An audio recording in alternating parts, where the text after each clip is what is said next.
ካክስቷ ቦርሳ ውስጥ ስልክ ጮኸ። ወይ ረስቸው ቀደም ቤት እጄ ብርቄናት የላከችልሽ ስልክሽን ጥለሽ ነው መሰል ስራ ሄድሽው አለች የሶሎሜ አክስት ስልኩን እያወጣች። ሶሎሜም ቀኑን ሙሉ ሲደወል የዋለውን የስልክ ብዛት እያሰበች ስልኩን ይዛ ወደ ላይ ወጣች። የደወለችው አንድ ጓደኛዋ ነበረች። መላኩም ጋር ለመደወሏ ትዝ አላት። ከእርሷ ጋር ስትጨርስ መላኩ ጋር ደውላ በሰላም መግባቱን አረጋገጠች። ከዚያም ወደ ውጭ ወጥታ እሳቱ አካባቢ ካሉት ዘመዶቿ ጋር ተቀላቅላ ማውራት ጀመረች። ውስጧ የቸኮለው ግን መላኩ የሰጣትን ጽሑፍ ለማንበብ ነበር። ማንም የሚለቃት እንደሌለ አውቃለች። ሌሊት አነበዋለሁ ብላ ወሰነችና ዘና ብላ የጦፈውን የቤተሰብ ጫጫታ ተቀላቀለች። ድንገት ደግሞ ሊገባት የማይችል ነገር ልቧን ጭንቅ ሲለው ታወቃት። ከትናንት ጀምሮ ልቧ ጭንቅ ይለዋል አልፎ አልፎ። ስሜቱን ባትወደውም ያው ከሥራ ውጥረት ጋር የተያያዘ እንደሆነ አድርጋ ነው የወሰደችው። ቤተሰቦቿ ለዚህ ሰርግ መምጣት ስላልቻሉም ያገረሸ ናፍቆት ስሜት ስለመሰላት ችላ ልትለው ሞከረች። ምሽቱ ዘና ያለ ሳቅ የሞላበትና ሁሉም የተደሰተበት ምሽት ነው። ወደ እኩለ ሌሊት ላይ ነው እሳቱን አጥፍተው ዕቃውንም አነሳስተው መተኛት የጀመሩት። ወጣቶቹ ሳሎን ገብተው ጫጫታቸውን ቀጥለዋል። አብዛኞቹ ሕፃናት ግን ተኝተዋል። የሶሎሜ የመጨረሻ አክስቷ ሁለት ሴት ልጆች ከሶሎሜ ጋር ነው የምንተኛው ብለው እስርስሯ እያሉ ነው።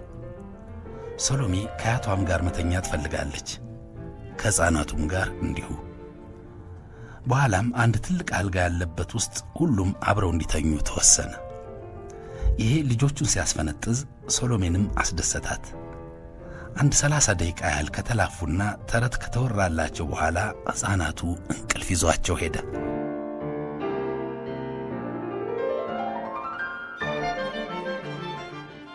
ሶሎሜና አያቷም ትንሽ ተጫወቱና እማምዬ አንቺ ስትለፊ ነው ያልሽው፣ ነገም ደግሞ የአድካሚ ቀን ስለሚሆን ተኝ። እኔ አንድ የምጨርሳት ስራ ስላለችኝ እሷን ጨርሼ እተኛለሁ ብላ ሳም አድርጋቸው ካልጋ ላይ ፈንጠር ብላ ወረደች። ማማ መገርቱም አረፍ ብታይ አይሻልም እንዴ? አንቺስ ብትሆኚ ስራ አይደል እንዴ ዋልሽ? ነገ ደግሞ ቅዳሜ ነው። ነገ አይደርስም እንዴ? ምን አጣዳፊ ነገር ቢሆን ነው አሉ ትራሳቸውን ተደግፈው ቀና እንደማለት እያሉ። አይ ብዙ ነገር አይደለም፣ ትንሽ አንብቤ ማስተካከልና መልስ መስጠት ያለብኝ ነገር ስለሆነ እንዲያድር ስላልፈለኩ ነው አለች ካልጋው ትይዩ ያለው ሶፋ ላይ ለመቀመጥ እያማተረች። ውሃ ነገር ላምጣልሽ እንዴ አለቻቸው ለራሷ ለማምጣት አስባ ስለነበር። አይ ግድ የለም እኔ አልፈልግም፣ ግን ለልጆቹ ካስፈለገ ለማንኛውም እዚህ ቢቀመጥ ክፋት የለውም። አንቺ ግን አትቆይ፣ አረፍ ብትይ ጥሩ ነው አሉ አሁንም አይናቸውን ከርሷ ላይ ሳይነቅሉ። እሺ እተኛለሁ ብላ ወደ ሳሎን ሄዳ ቦርሳዋንና 2 ውሃ ከብርጭቆ ጋር ይዛ ተመለሰች። ከሶፋው አጠገብ ያለውን ትንሽ የእንጨት ጠረጴዛ ሳብ አድርጋ የጀመረችውን ውሃ አስቀመጠችበት። ከዚያም መላኩ የሰጣትን ወረቀት አውጥታ ማንበብ ጀመረች። ራሷን ሙሉ ለሙሉ ሶፋው ላይ አደላድላና ጋቢ ውስጥ ሰውራ ከሌሊቱ 7 ሰዓት ሲሆን ፍጥረተ ዓለም በቤትም በውጭም በእንቅልፍ ዓለም ገብቶ አእምሮውን ለነገ ያድሳል፣ ሰውነቱን ያሳርፋል። እንቅልፍ ድሮም ዘንድሮም ምስጢር ነው። ባይገባንም ግን የዕድሜያችንን ቢያንስ 1/3 መውሰዱ ቆጭቶን አያውቅም። እምቢ አልተኛም ቢባልስ በግድም ቢሆን መውሰዱ የት ይቀራል? ሶሎሜ ሐሳቧን እንደምንም ሰብሰብ አድርጋ የመጀመሪያው ገጽ ላይ አይኖቿን ጣል አደረገች።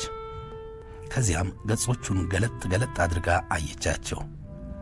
የመጀመሪያው ገጽ በቀይ እስክሪብቶ በመላኩ የእጅ ጽሑፍ ነው የተጻፈው። ከዚያ ለጥቆ ያለው ግን በስርዓቱ ታይፕ የተደረገ 3 ገጽ አካባቢ ጽሑፍ ነው። በቀይ እስክሪብቶ የተጻፈውን ማንበብ ጀመረች። እንዲህ ይላል። በቀይ የጻፍኩት እጄ ላይ የነበረው እስክሪብቶ እሱ ብቻ ስለነበረ ነው። ጽሑፌ እንደ ሁሌውም ስለተሞነጫጨረ በአንቺ ትዕግስትና ችሎታ መተማመኔን እንደሚያሳይ ይታይልኝ። መጽሐፍ ይሆናል ተብሎ በአንቺ የተበየነበት ይህ ተከታታይ ደብዳቤያዊ ሙከራ ምን እንደሚፈጥር በእግዚአብሔር እጅ እንደተውኩትም ለክቡርነቶ ለማሳወቅ ሳይሆን አይቀርም። ታይፕ ለማድረግ ሞክሬያለሁ። ሐሳቤ ውስጥ የመጣውን አማርኛ ታይፕ በማድረግ እንዴት ቀርፋፋ እንደሆንኩ አትጠይቂኝ። መልመድ ሳይኖርብኝ ግን አይቀርም። ካልሆነ ከመተየቡ በእጅ ወደ መጽሐፉ ሳልዘልም አልቀር። 3 ገጽ ለመጻፍ የወሰደብኝ 3 ቀን ዕድሜ ማባከንም ሆኖ ነው የተሰማኝ። ከዛ በላይ ግን የሚያሳስበኝ እንደዚህ የጓጓሽለት ጽሑፍ በፊትሽ እዚህ ግባ የሚባል ከሆነ ነው። ርዕስ የለውም። ያው በማለቂያው ላይ አንቺው ስም ታወጭለታለሽ፣ የራስሽ ልጅ ስለሆነ።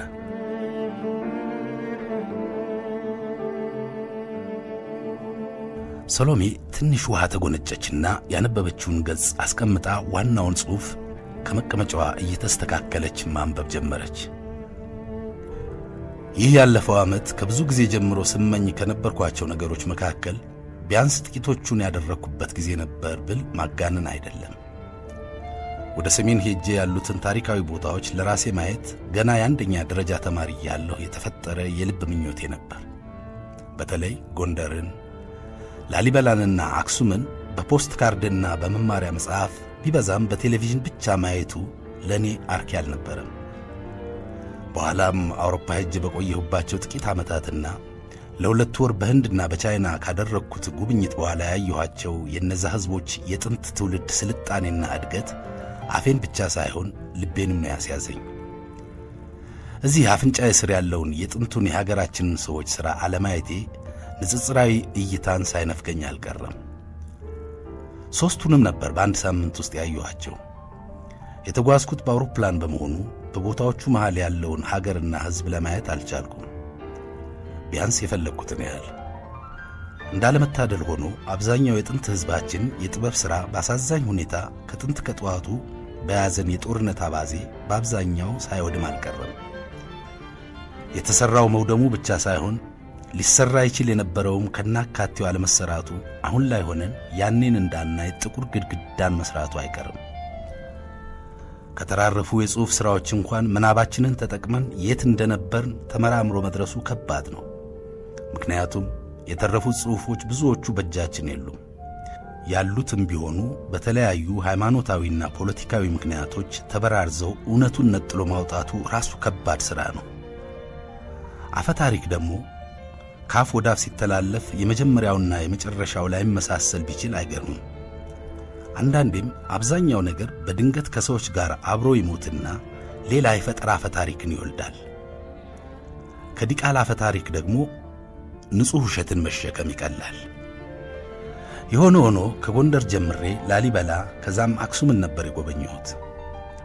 ለእኔ ከጉዞ ዕቅድ አንጻር እንጂ በጊዜ ላይ ወደ ኋላ ለመሄድ ብዬ ያደረግኩት ነገር አይደለም። ከአክሱም ይልቅ ላሊበላና ጎንደር በተራራ የተከበቡ ወጣ ገባ መልክዓ ምድር ያላቸው ሆነው ነው ያገኘኋቸው። ለዚህም ጦርነት ምን ያህል ተጽዕኖ ኖሮት ይሆን የሚል ጥያቄ ፈጥሮብኛል። ደግሞም በጊዜ ወደ ኋላ በሄድን ቁጥር በስልጣኔ ወደፊት የሄድን መስሎ ታይቶኛል። ይህንንም ያስባለኝ 2 ትዝብት ነው። አንዱ ከጎንደር ይልቅ ላሊበላ፣ ከላሊበላም ይልቅ አክሱም በስልጣኔ የላቁ እንደነበረ ያህል መስሎ ስለታየኝ ነው። ሌላው ግን የዛሬ የጎንደር ላሊበላና የአክሱም ነዋሪዎች በጊዜ ቁጥር ከ500 እስከ 1500 ዓመት የገሰገሱ ሲሆን በኑሮና በስልጣኔ ግን ያንን ያህል ወደ ኋላ ሳይሄዱ አልቀረም የሚል እምነትም ስለተፈጠረብኝ ነው። ይህንን ስል ግን የተሰማኝን ስሜት ከመግለጽ ያለፈ እውነታ ተደርጎ መወሰድ የለበትም። ደግሞም ከ800 ዓመት በኋላ በላሊበላ አስገራሚው ስልጣኔ የያኔው የላሊበላ ውቅር አብያተ ክርስቲያናት ብቻ መሆናቸው የዛሬዎቹን ላሊበላውያን አለመከንከኑ ብቻ ሳይሆን ማኩራቱም ትንሽ አበሳጭቶኝ ነበር። ያስጎበኘኝ የነበረው ወጣት የላሊበላ ልጅ ያለኝ አሁንም አይረሳኝ። የእያንዳንዱን ቤተ ክርስቲያን ስም አሰራርና ታሪክ እያስረዳኝ እያለ የሚገርም ነው ይህንን የመሰለ ድንቅ ሥራ በዚያን ጊዜ መስራት መቻሉ ስል ምን መሰለ፣ ይህንን ላሊበላና ረዳቶቻቸው ብቻቸውን እኮ አልሰሩትም። እንዲያውም በዋናነት መላእክትና መድኃኔ ዓለም ራሳቸው እየመጡ ነው ሌሊት አብረው የሰሩት ተብሎ ነው የሚታመነው እንጂ ይሄ በሰው ኃይል ብቻ የተሰራ አይደለም አለ፣ እርግጠኛነቱ በድምፁ እያስታወቀበት። ይህ ደግሞ ድሮም ሰው ስላልሰራው ዛሬም እንዲህ አይነት ሥራ ሰው ይሠራ ዘንድ ይቻላል የሚለውን አስተሳሰብ ፈጽሞ የሚገድል ነው። በአካባቢው ነቃ ያሉ አስጎብኚ ወጣቶች እንዲህ አይነት አመለካከት ካላቸው ሌላው ሕዝብማ ምን ያህል ከዚህም አልፎ ያስብ ይሆን? ፈረንጆቹ ደግሞ የውጭ ሀገር ሰው ቀጥራችሁ እንጂ ራሳቸው አልሰራችሁትም የሚል ሐሜት መሰል ሐሳብ ያሰራጫሉ። እነርሱም በያኔ ስልጣኔያችንና በአሁን ኑሯችን መካከል ያለውን ገደል ለመሙላትና ለማስታረቅ የዘየዱት ማብራሪያ ሊሆን ይችላል። በጥቁር ላይ ያላቸው ንቀት እንዳለ ሆኖ የሆነ ሆኖ ጊዜ ወደፊት ሲገሰግስ የሰሜኑ ሕዝባችን ግን ወደ ኋላ የተንሸራተተበት እውነተኛ ምክንያት ያልተፈታ እንቆቅልሽ ሆኖብኝ ነው የተመለስኩት።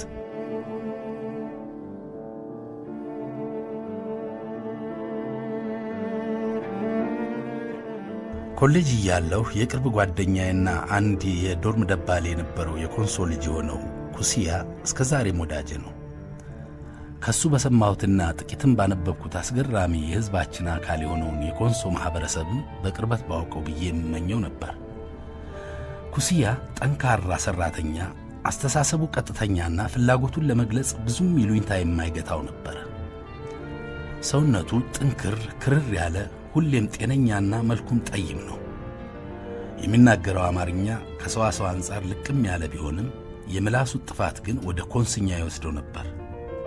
ሁሌ በፍጥነት ሲሆን የሚሄደው፣ እንቅልፉ ስስና ምጥናት።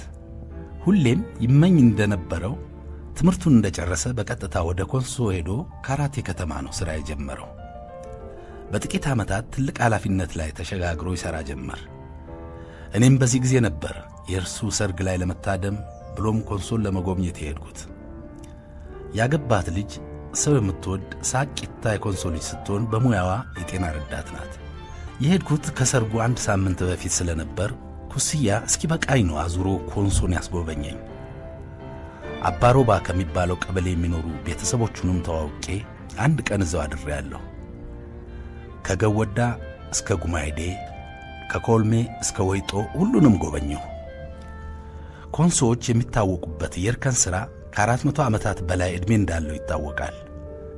ኮንሶ በዝናብም ሆነ በመሬት ላይ ባለው ውሃ ያልታደለ ከመሆኑም ባሻገር እጅግ ወጣ ገባ የሆነ መልክዓ ምድር ነው ያለው። ኮንሶዎች የጥንት የጠዋቱን የእርከን አሰራርና የውሃ ቁጠባ ሳይፈርስ ሳይበላሽ እንዳለ መጠበቃቸው አስገራሚ ነው። ይህ ለኮንሶዎች ቅርስ ብቻ ሳይሆን ኑሯቸውም ነው። አለባበሳቸውና አብዛኛው ባህላቸውም እንደርከኑ ተጠብቆ የቆየ ይመስላል። ከሌላው ሕዝብ ጋርም እምብዛም አልተቀላቀሉም። አለባበስ ብል በደረቱ ላይ ባለ 4 መስመሩ የተለያየ ቀለም ያለው ካኔቴራ የኮንሶ መለያ እስኪመስል በብዛት ይለበሳል።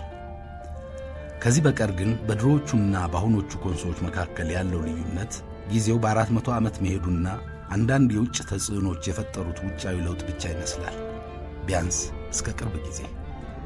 እዚህ ደግሞ የአገራችን ሰዎች ጊዜ ቢሄድም እንኳን እነሱ እዚያው ለመቆየት የመረጡ ወይም የተገደዱ መሰሉኝ። ጊዜ ካልቆመ በቀር እንዴት ነው ሰው ለዚህን ያህል ጊዜ እዚያው ባለበት መኖር የሚችለው? የዛሬ 400 ዓመት በነበረው ስልጣኔ ላይ ከጊዜ ጋር ግስጋሴ ቢደረግ ኮንሶ ከኮሪያ አትቀድሙም ነበር ብለሽ ነው? እንደ ጠንካራ ሠራተኛነታቸውና ተንኮል እንደሌለው ንጹሕ ልባቸው የማይከፈልበት ትራንስፖርት ነውና አሁን ደግሞ በምናብ ሰረገላ በሐሳብ ፍጥነት ወደ ምስራቅ ብንገሰግስ መቼም ደከመኝ እንደማትይ ነው። ይህንን ከጨረስን ጉዞ በቀጥታ ወደ አዲስ አበባ ስለሆነ አታስቢ። አዲስ አበባ ስንደርስ የምትወጂው ማኪያቶ ተከሽኖ ይጠብቅሻል።